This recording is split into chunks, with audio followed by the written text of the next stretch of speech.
documentary that I saw a long while ago. I don't. It might have been called After We're Gone. Do you know that?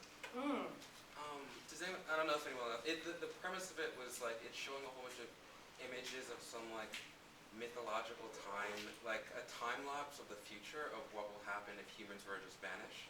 And it shows like animals going wild and dogs becoming feral. And then it has this sort of like... I haven't seen this clearly, I have to see this. I'll look it up because that's what I was thinking of when you're showing these images, because it has this sort of like peaceful dilation of time where it shows like, you know, oh yeah, we've screwed up the environment a lot, but look, it can recover once we're all dead. And it was a really like weird feeling watching it because I felt very soothed by knowing that like by putting us in this larger eco-progressive temporality, things would be a lot better. And I'm just kind of curious about like the what sort of like traversal is happening with temporality when you show these images of like animals reclaiming this place as a refuge, and the way it sort of might be like the two things I'm thinking of, one was that logic of time, but then also like the universe bends towards a time of justice, like Martin Luther King, like those sort of faith that something will happen, and what happens when you shift from the human to the animal to sort of stop tracking the movement, because there's some sort of like national healing that's happening, or some it's not even national, there's some sort of like cosmic healing that seems to happen when you show these images of the animals, that feels like it might be interesting alongside whenever that film was produced, because it was like, I know it was like maybe 5 or 6 years ago.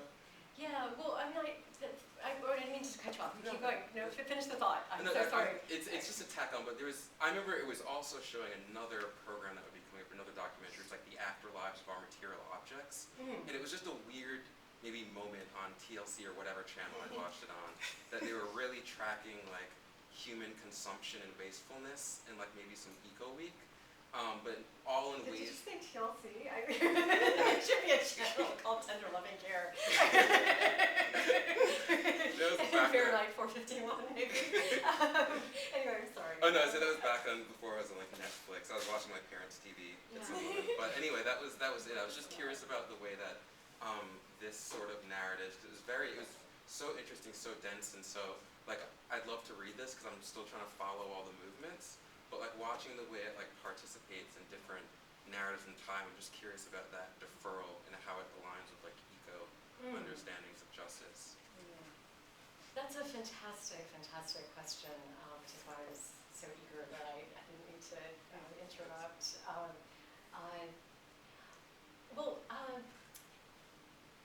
I like the figure of how this can work, of enmeshment, in that transversal then doesn't take us from here to there and then we stay there. Enmeshment is a weave that we're in, and so it's not after we're gone, poof, the rapture. I mean, I guess we get into some.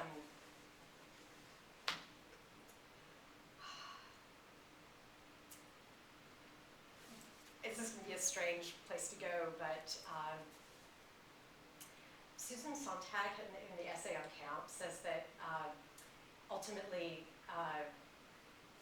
even the ways that we think and the figures of thought with which we think are a matter of taste, which could sound like a sort of Oscar Wilde move to kind of brush this off and say, well, I just have a taste for being in the thick of it.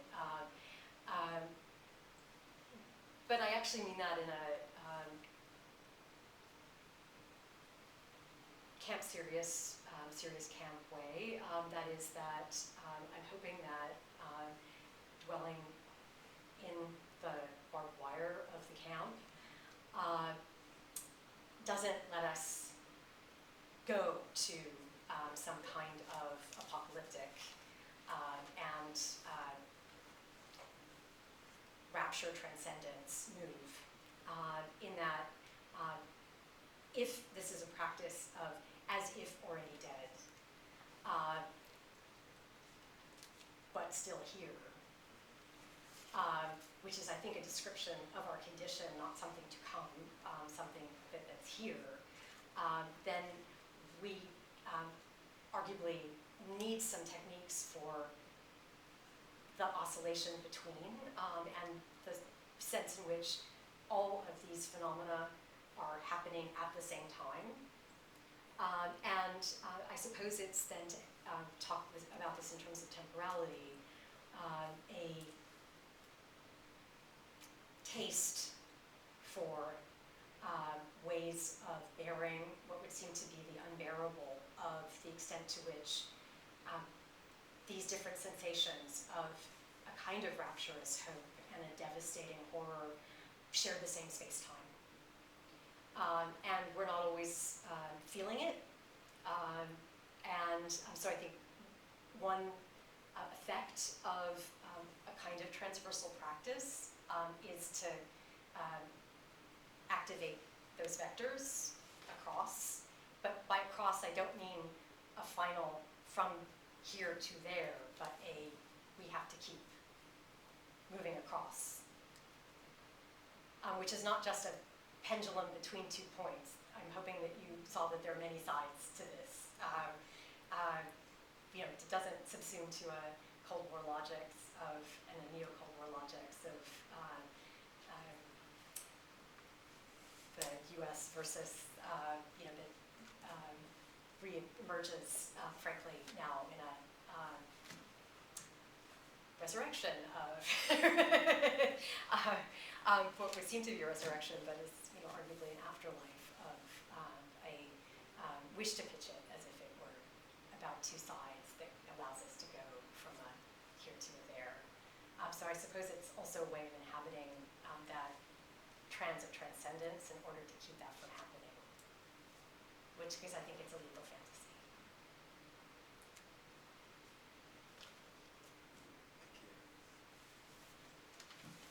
Thank you so much. There's also on this theme of kind of imagining the future without humans, there's the world without us, which I'm happily reading right now. So. Okay. But this is more of a comment, but I was thinking of where the ways in which ecological kind of nature-preserving rhetoric is mobilized in how you described in your talk, but also I know in Okinawa it's being mobilized as a sort of anti-US based rhetoric. They're trying to move US bases within Okinawa itself, and they're building on space on sort of protected nature reserves or in areas where there are endangered species, and the dugong habitats or coral reefs that house a lot of endangered species. So I think it's kind of interesting that this environmental rhetoric gets sort of picked up and taken in this instance to, it's a sort of demonstration of something wonderful or something, supposedly wonderful that look, all these animals are flourishing here because of this lack of protein in there, in the rest of Cuba, and so it's sort of this weird kind of, it took me aback. So. Well, and a really complicated double move, though, flourishing and yet also invading, so right. It's a population that has to be controlled. Right. And what I think may not have emerged as clearly as I might have hoped, and so this is incredibly helpful, thank you, is that I have argued elsewhere, and I'm drawing on here, but maybe not in as articulated a way as it should have been, that I would insist that a certain version of environmentalism that's a discourse and practice of preservation is colonial. It has a colonial history. It was the basis for colonization, that we can protect local species, even as we somehow know better how to kill them off, and which ones to preserve and which, and also a complete fiction of a certain kind of exoticized preservation over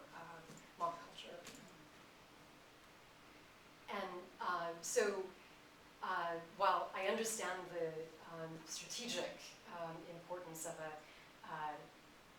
before colonization, there was in Eden. I also think that that's a dangerous rhetoric if it gets used in such a way as to write over what is deeply uncomfortable, and that is the extent to which this isn't just a seizure of good eco-activists, rhetoric and tactics by colonial militarization, but is in the most primary of tactics of colonial militarization, preservation, to hold on to or even proclaim as if legal and legal, rightful human law that is about preserving life is a tool of micropower. A life that is, if you want to call it, in Agamben's terms, spare, in Bedeme's terms, a death world or death in life. Can you think a little bit more? You offered to think more about that gesture in the Laurie Anderson, and I was thinking too especially with the comparison to the Abraham Lincoln.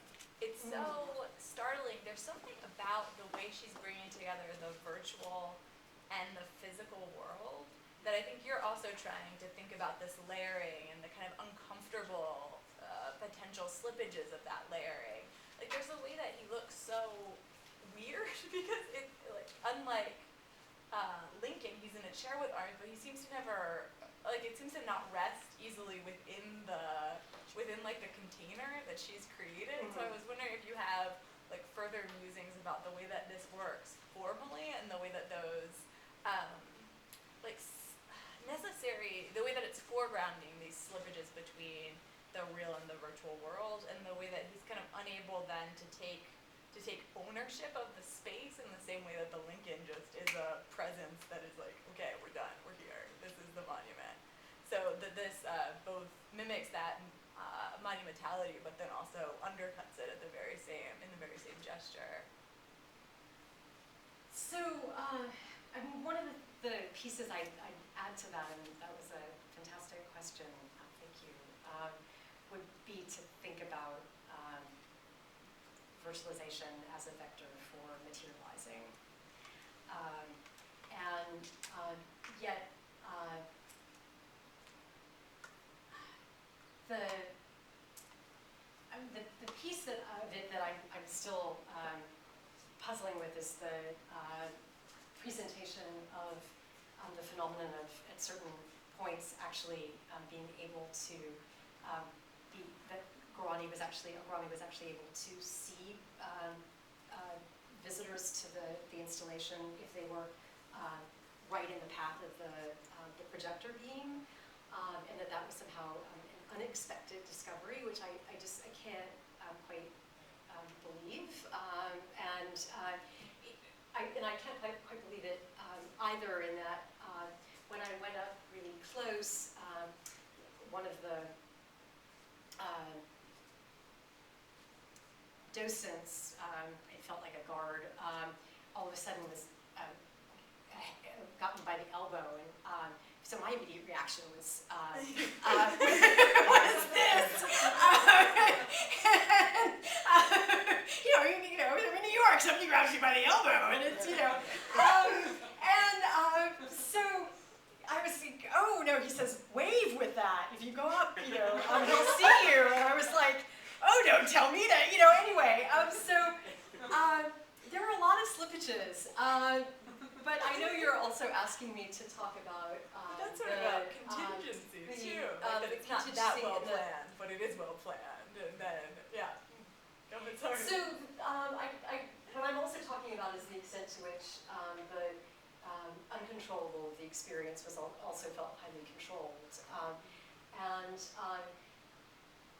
the messiness of that chair, there were any number of possibilities, and great expense went into building this. So if they wanted to do a chair that more closely resembled, or in fact was a, frankly, in the moment of 3D printing, and given the cost of this, one could 3D print equal scaled version of, and given the investment in those kinds of virtualizations turned material, that would have been an obvious place to go rather than the plaster of cast of a kind of earlier moment.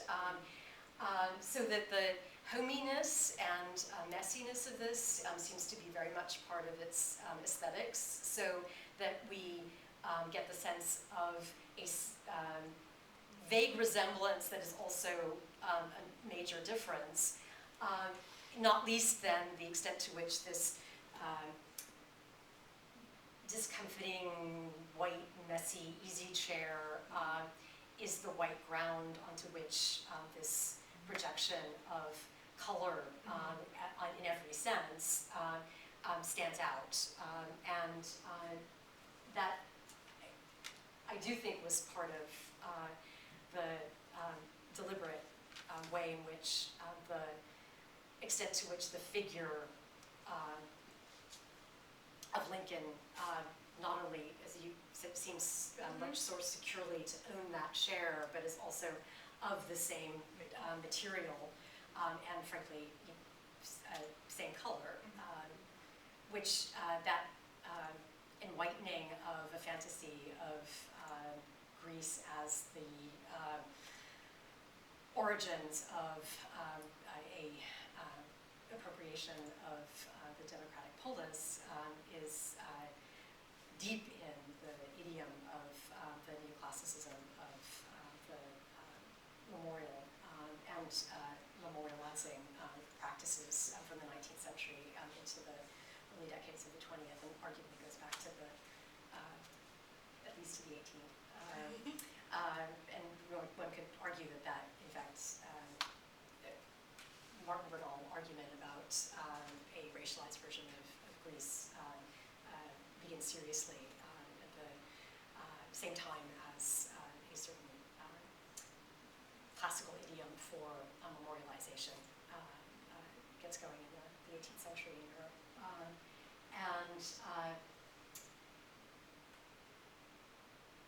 I do think that the resemblance and yet extent to which the figure doesn't occupy the chair, but also isn't subsumed into the chair, seems important for the experience of a kind of discomfort. I mean, we're supposed to be,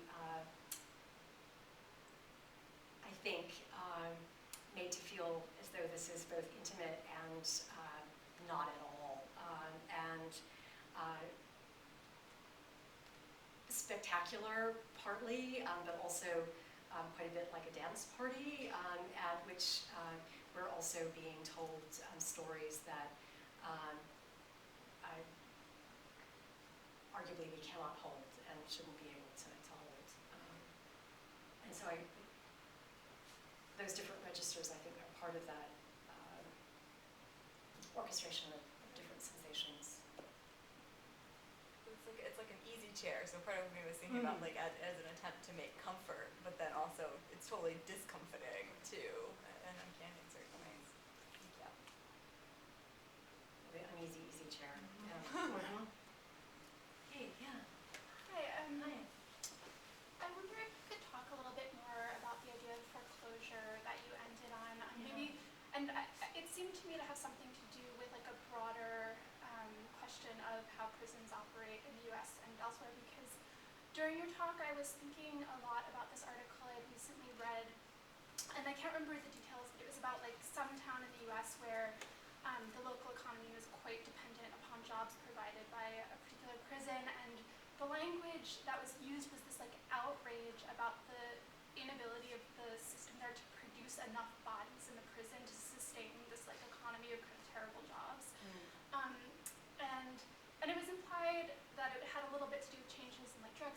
laws, but also of a shift to private prisons and things like that.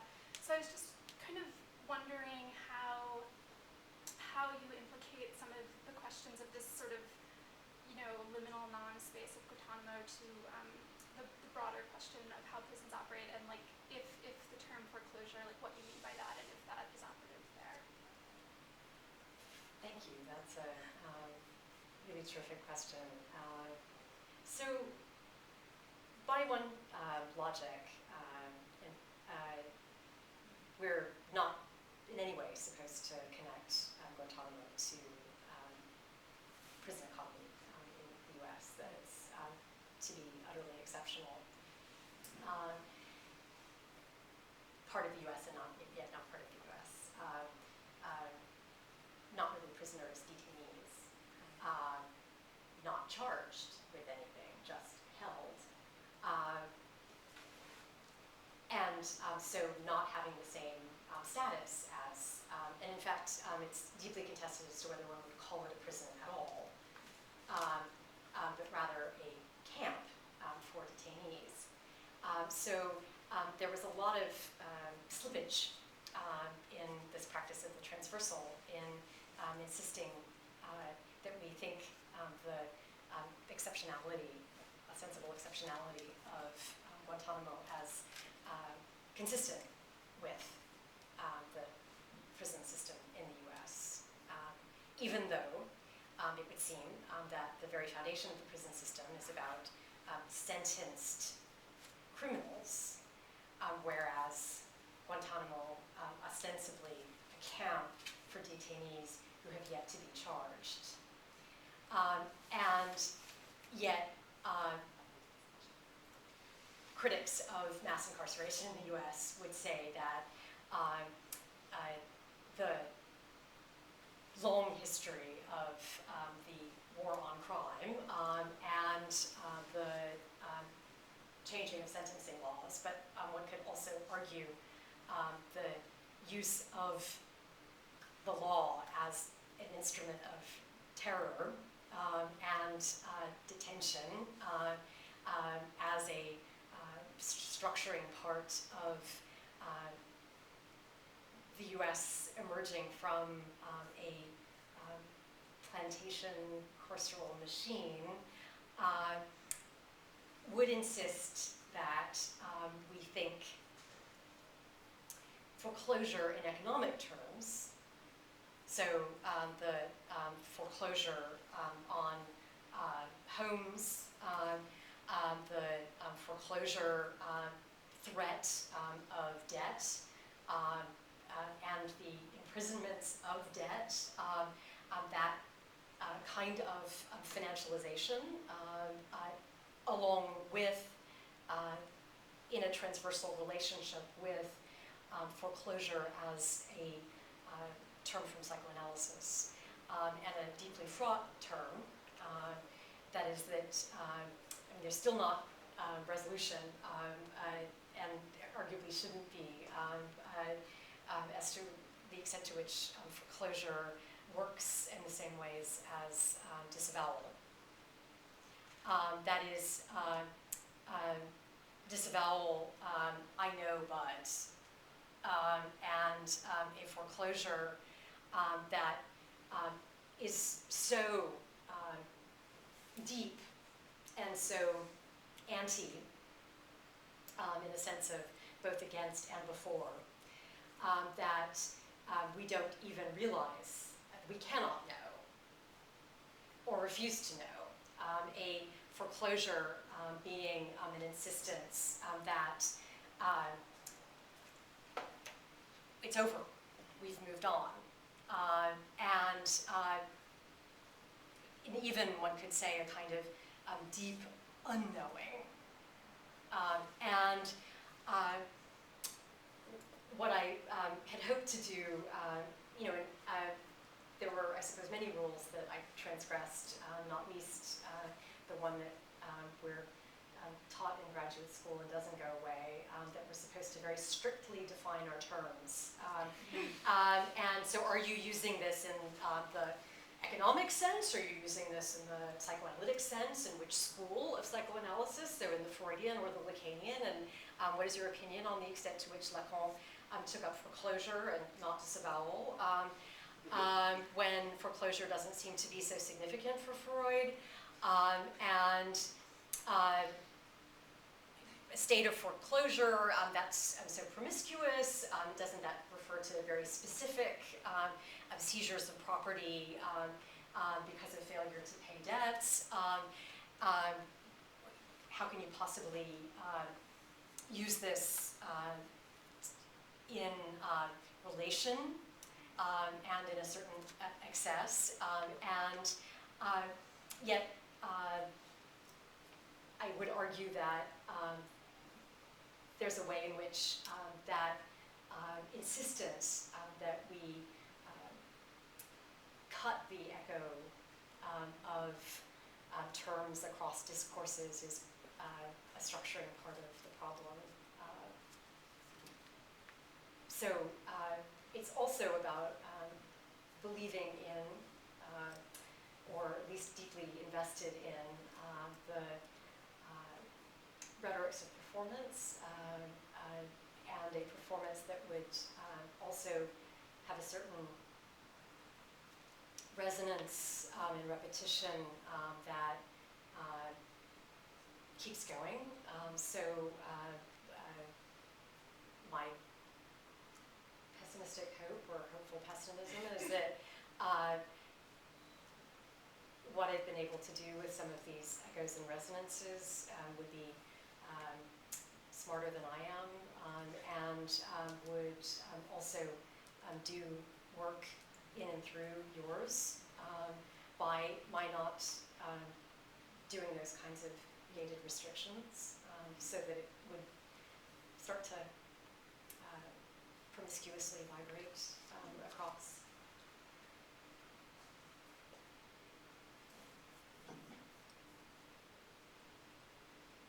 I was actually going to ask you a question on definition, but you just already like. No, let's do it. Which is really not. I'm not opposed to definition. No, but actually I think I did a lot of etymology. Right, I in mean, here. No. because I feel like majority of everything I have. I just gave a definition. I know, right? And then like the cutting and everything of like, what would I do?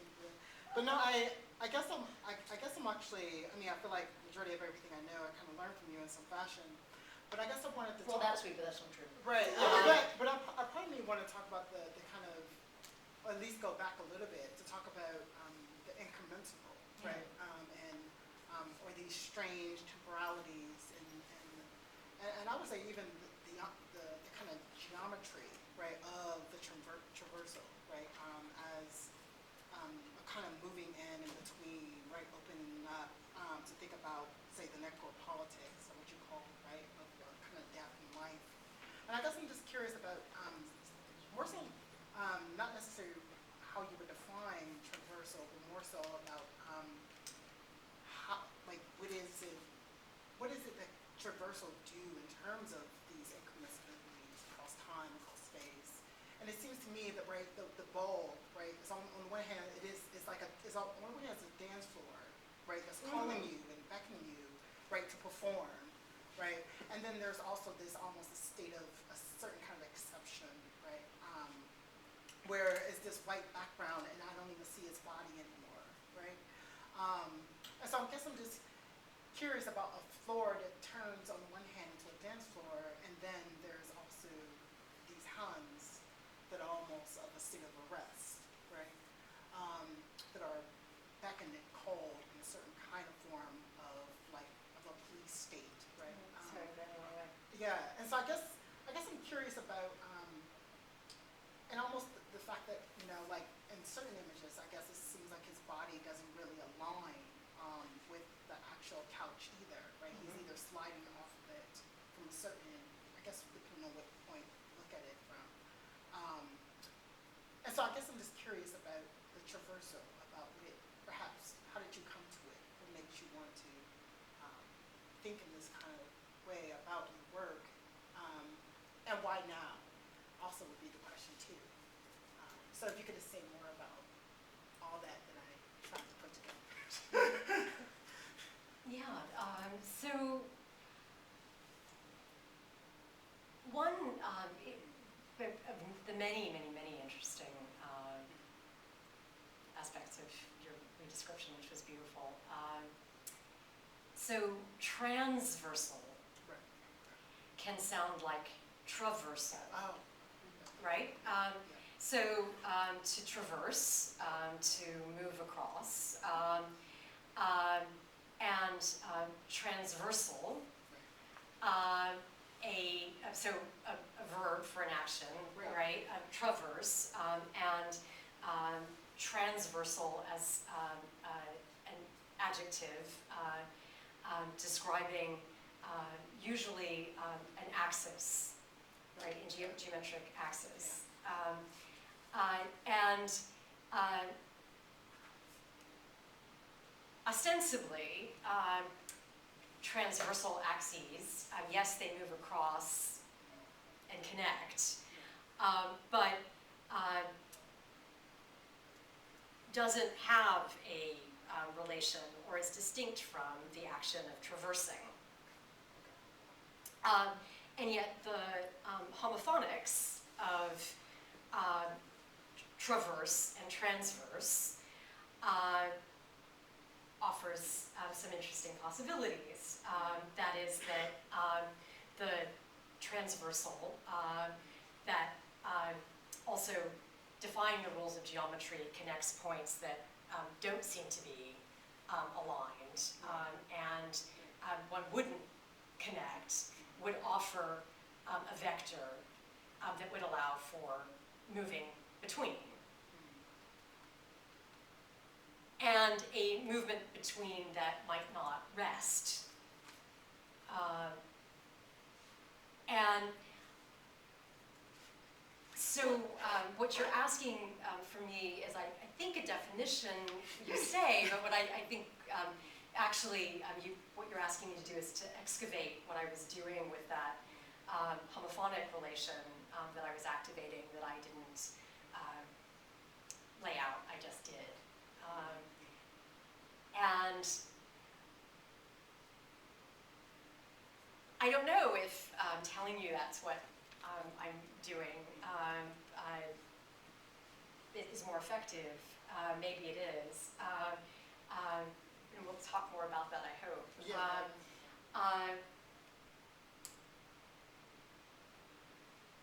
But it is a way of trying to perform and think the performative possibilities implicit in another kind of logics of trans that I've been interested in for a long time. Is deep inside of the thinking around transplantation in Sewing Empire. It's deep in the thinking about projection as an apparatus that produces its subject in a scene of multiple points. And the immediate prompt for pushing it out and pointing to trans as not a topic but a method was reading Butler's piece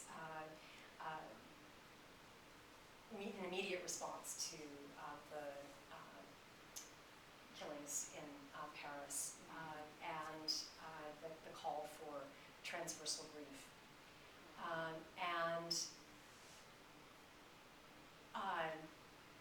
And it was this moment of incredibly mixed emotion in that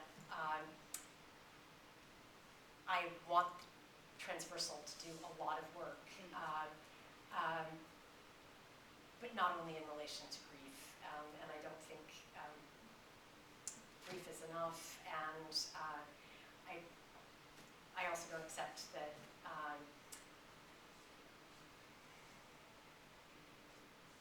there's necessarily a unified we that isn't already fucking grieving. And also finding ways of kind of crazy joy at the same time, and it's that mixed situation that I'm interested in, and and it was I was already in the process of structuring this book on death and life as an exercise in putting into contact what you're not supposed to put in relation to each other, and it became really clear that this was what I was doing, but I just wasn't naming it. So it was a kind of diagram that I've been exploring